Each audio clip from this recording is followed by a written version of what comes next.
പക്ഷേ അങ്ങനെ സംസ്ഥയുടെ വിദ്യാഭ്യാസ ബോർഡ് ജനറൽ മാനേജർ ഈ സമ്മേളനത്തിൻ്റെ A to Z അത് ഞാനൊരു അഭിനന്ദനം കൂടി പറയാണ്. കാരണം ഒരു എണ്ണയിട്ട യന്ത്രം പോലെ നമ്മുടെ സംഘടനാ സംവിധാനങ്ങളെല്ലാം കൃത്യമായിട്ട് ചലിച്ചൊരു സമ്മേളനം. ഒരു പരാതിയോ ഒരു പ്രശ്നമോ ഈ ഒരു 1.5 വർഷക്കാലം നീണ്ടു നിന്നൊരു പ്രവർത്തനത്തിൽ നമുക്ക് ഉണ്ടായിട്ടില്ല. മാഷിൻ്റെ സംസ്ഥയിലേക്കുള്ളൊരു വരവ് എങ്ങനെയാണ്?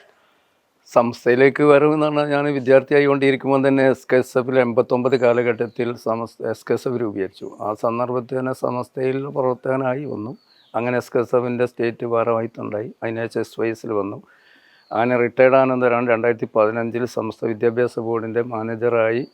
അന്ന് ബഹുമാനിയായ കോട്ടുമല ബാപ്പു ഉസ്താദ് അങ്ങനെ പറയുന്ന ഒന്ന് മാനേജർ സ്ഥാനത്തേക്ക് വേണമെന്ന് പറഞ്ഞു. അങ്ങനെ ഉസ്താദന്മാരുടെ അഭ്യർത്ഥന മാനിച്ചുകൊണ്ട് അന്ന് മാനേജറായി 10 വർഷം പിന്നിട്ടു. അൽഹംദുലില്ലാ. പിന്നെ ഈ സമ്മേളനത്തിൻ്റെ പ്രത്യേകത സയ്യിദുൽ ഇതിൻ്റെ ചെയർമാനായി ആവശ്യമായിട്ടുള്ള എല്ലാ നിർദ്ദേശങ്ങളും പ്രചോദനം നൽകി.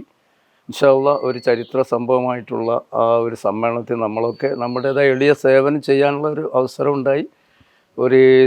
എല്ലാവരും പ്രശംസിക്കപ്പെട്ട ഒരു സമ്മേളനമായിരുന്നു. അതിന് ഒരു കോർഡിനേറ്റർ എന്നുള്ളവർക്ക് സേവനം ചെയ്യാൻ കഴിഞ്ഞതിൽ വലിയൊരു സന്തോഷമുണ്ട്. പ്രത്യേകിച്ച് ഉസ്താദന്മാരുടെ ഒക്കെ നിർദ്ദേശം അനുസരിച്ചുകൊണ്ട് കാര്യങ്ങൾ ചെയ്യാൻ കഴിഞ്ഞു എന്നുള്ളതാണ് എൻ്റെ ഒരു സന്തോഷം. അൽഹംദുലില്ലാ.